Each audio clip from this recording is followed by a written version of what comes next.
First football here on NCAA Football 14 for the 2014-2015 college campaign for all of Wake Forest Demon Deacons fans, players, coaching staff, and families. Today we're in Winston-Salem, North Carolina, where your Wake Forest Demon Deacons come in at good ranks against the nation, except for passing yards allowed, with 126 out of 126 teams, so it's something to improve on. But we're here in Winston-Salem, North Carolina, to face the UL Monroe Warhawks. It should be a great game, as both teams, as you saw on your screen, had very good ranks except for one category. So we'll have to see if that does come into play today. UL Monroe is a no-huddle, fast-paced team that like to stick it down your throat, and when your players are tired, they do not care. They keep coming at you. Wake Forest, it's more of a conservative approach under new head coach James Mathis. He took over this team in the beginning of the year, signed a 7-year contract through 2021, and he's looking to improve this Wake Forest team, who is well below average, into what we call a dynasty, just like the NFL teams. So before that happens, we have to get the coin toss out of the way. Wake Forest wins the coin toss and they elect to kick. Numbers look good on paper and they roll with that. So opening kickoff is next for Wake Forest, and before that, as I said, we like to play conservative ball. Change the tempo to conservative. Chris Hedlund is your place kicker for today's game, as every game, unless something quirky happens and he gets injured. But he kicks it off to Eddie for the UL Monroe Warhawks, and this game is underway. UL Monroe will start from the 24-yard line, and the player to watch is Colton Browning. He went 15 for 34, 230 yards, and 3 touchdowns. A senior from University of Louisiana, Monroe. First play from scrimmage for the game and for the Warhawks is going to go 5 wide. Malcolm Browning is not going to waste any time, and neither is Thompson. And it's not Malcolm, it's Colton, but none the case, he gets sacked for the first play of scrimmage, and that's how Wake Forest's defense will open today's ball game. Fans love it, even though it is wet and soggy. They are packed to the stands, even on the hill where you can catch the game. Wouldn't advise it today as it's raining. That grass might be a little wet, but hey, if you like Wake Forest, you really won't care. Second play from scrimmage, Colton Brown is going to take off, and he's going to get sacked again. This time by Christopher Reddy, number 90, the DL lineman, and he's going to make himself known to Colton Browning and the offensive line. 3rd and 13 now, first third down conversion, or hope to be a conversion of the day, and Colton Browning's going to go deep, but Noel is right there to read that. His eyes were on the ball, and he picks it off. Wake Forest returns it all of about 30 yards, and the Demon Deacons have a fantastic shot already to score a touchdown or a field goal just to even take the lead. As you see a replay, the defender behind Merrill Noel had a good block, and Noel, if he could have shook him right there, he might have gotten an extra 5 yards, but it does not matter. So now Tanner Price will lead his offensive onslaught with Josh Harris, Michael Campanaro, and the star Matt James onto the field. Tanner Price, first play from scrimmage for Wake Forest, hands off to Josh Smith, and Josh Harris, not Josh Smith, will go behind the line as number 43 just gave up his assignment there on the first play. Yes, we know we're in the rain, but that's no excuse to stop fighting. 2nd and 14 now. We want a slip screen from the Demon Deacons, and that's what they're going to draw up. Coach Mathis looking very, very pass happy early, and well, that's where you get a ball swatted down on the defensive line. And he's lucky that didn't get pick six, because that was very doable if they had clean, dry grass. 3rd and 14 for the Demon Deacons, and they are going to play conservative. They're going to try and go behind or in front of the line, as Michael Campanaro picks up 19 here. They wanted it in front of the yellow line for the first down marker, and maybe then do something after that. Tanner Price saw Michael Campanaro wide open, and that leads to a first down. Couple plays later in the first drive for Wake Forest, Tanner Price, Matt James, touchdown. Watch this replay as Matt James finds a perfect seam. Tanner Price on the money with his throw, as you had to be, as our mascot wants a louder chant from this crowd. There's the replay, and you'll get a backside right there. One defender not looking, the safety was already beat. All Tanner Price had to do was bullet it in there. Matt James, all he had to do was catch the wet ball. That's what he did, so 7-0 Wake Forest. Halfway through the first quarter, just about 6:23 left in the quarter. Ensuing kickoff for the Demon Deacons is brought to you by Chris Hudlin and his monster leg as he kicks it to Eddie for the Warhawks, and Eddie's going to take it out past the 20 to the 23, about where they started the first drive. Unfortunately, they couldn't get anything going, so wishy-washy offense back and forth.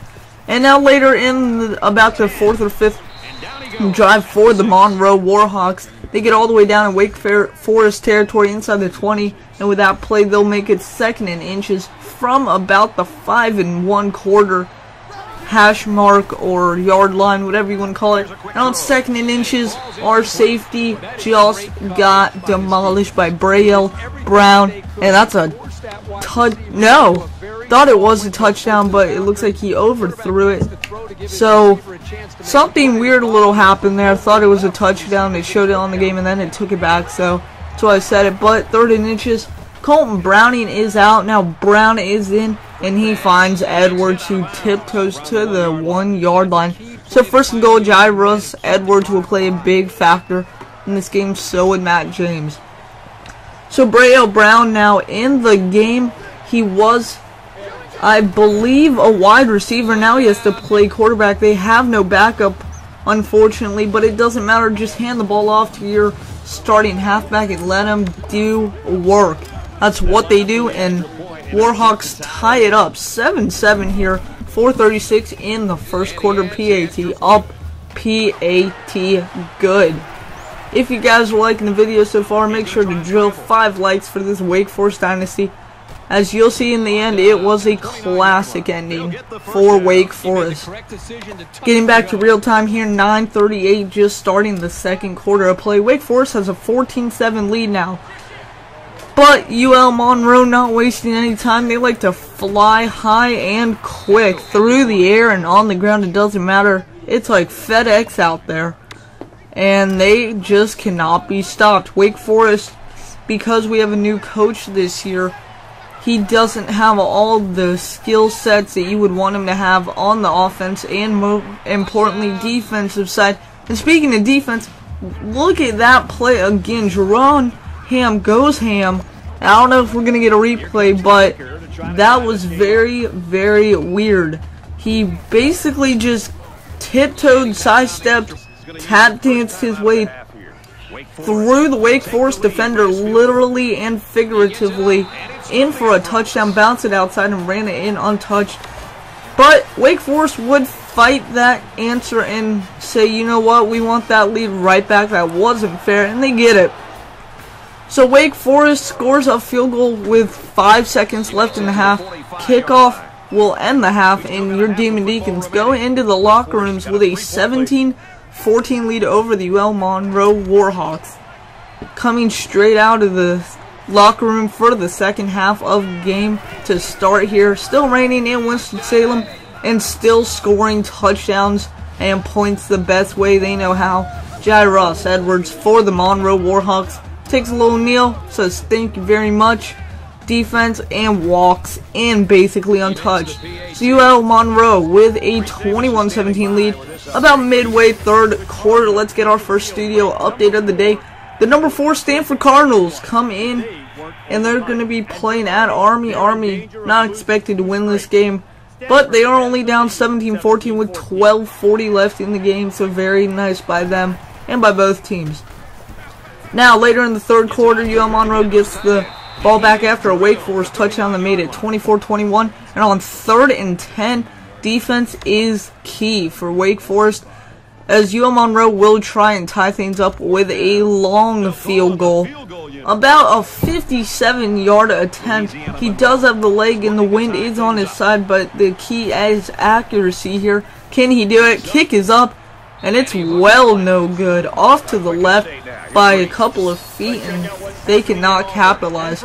Another studio update. This time, let's deal with the SEC. Auburn, 2-1, wins this game over the Mississippi State Bulldogs. As you see, quarterback Jay Wallace for Auburn misses 10 people, but it doesn't matter. He still finds his team en route to victory, and an en route to victory run by Jairus Edwards, still just booking, and that wasn't Edwards. That was his backup for one play, I believe, his only rush of the game. And he's still in the game. Montreal, Washington, I believe it was. He gets a couple yards, but that's going to come right back as the offense gets an offensive or offsides call called on them at the goal line. So very, very crucial call right there. They did not need that, and could that have hurt their chances to A, take the lead, or probably tie it with his Wake Forest goal line defensive stand.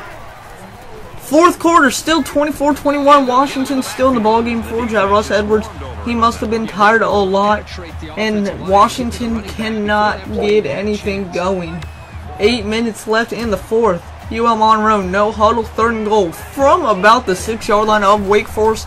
What's going to happen? Browning back in the game, and he's going to take off and run. Sidesteps his own wide receiver trying to block, and he's in. Touchdown, UL Monroe. Makes it 28-24 with only 7:58 left in the game. So can this be the first comeback for Wake Forest this year in the Dynasty? Well, you're going to have to wait and find out. Studio update time. Stanford holds off Army to secure that number 4 spot in the nation and maybe move up, but it is highly unlikely. It's the number 1, 2, and 3 teams have to play well below average teams like Wake Forest is playing UL Monroe, even though they are similar on paper in strategy and all that. The numbers just aren't there.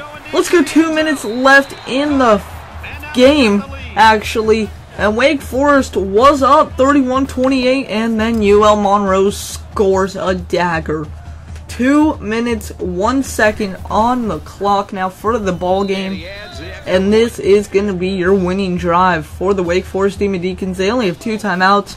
If they turn it over, if anything should happen, they cannot stop the clock with this offense from UL Monroe. Defense hasn't been there as of late, but neither has the Wake Forest defense basically all game, so Orville Reynolds will take it up the field for what will be the final drive of the ball game for either team. And Coach Mathis has some deciding to do on this. They drive down the field in a matter of 30 seconds from their own 25 to the Warhawks 45. So they have a $1:25, a $1:24. Clock is running to get in the end zone the only way they know how. And Matt James, the star of this team today, had a very big game. You'll see why here in a couple of seconds, or a minute and 18 if you would rather that. Well, Matt James had a big day, but not as big as Tanner Price did with his completions. There you see the red zone report for Wake Forest. They went 3 for 4 on the day so far. So Tanner Price wants to be cute, hand it off to Josh Harris, and just waste clock. They have 2 timeouts remaining. That means 2 chances to win this ball game. As this episode winds down and as the game ends down, there you see the Excel clock on. It can either be your friend or your enemy, and right now it's our enemy as we're trying to get stuff done. 13, 12, 11, 10. Harris runs outside. It's no good. Wake Forest is forced to use a timeout. 9 ticks left. This is your ball game right here, folks. Coach Mathis wants slants in any way, shape, or form. Watch Matt James. Watch where he's lined up on the field. You have Anthony Rook down over here on the right side. We're going to send him over on that side. Matt James. Look at the time for Tanner Price. Look at the breakaway for Matt James. Matt James, game-winning touchdown. 5 seconds left. It's highly unlikely UL Monroe will return the kick because that's all they can do to win this game. Wake Forest 38-35. And Let's see if UL Monroe can do the impossible. Maybe a Cal Berkeley play as late as this. It could be a difference, but some things you just can't execute. And here, UL Monroe will have one final tick to decide their fate of going 0-2 or evening this up at a 1-1 record for the year. For Wake Forest, they came in and not an underdog, but the favorite. And as they didn't play like it all of the game except for a minute 18 left, they proved it here. Browning throws it up. It is caught, but there's no time left on the clock. There was only 1 second. And for Colton Browning, his day is going to end in a loss. We play in the ESPN Instant Classic game, and your Wake Forest Demon Deacons, are going to win at home in Winston-Salem at BB&T Field. They improved to 2-1 on the year, and they're looking riding highs. Next week, we have Army. So that's going to wrap it up, guys. Hope you've enjoyed. I've been your host, JT Mathis48. As always, like, comment, subscribe, do whatever you feel is necessary, but do it well. Thank you for all the support, guys, all the new subscribers. And I will see you guys next time with more Wake Forest MLB or NASCAR action. See you tomorrow.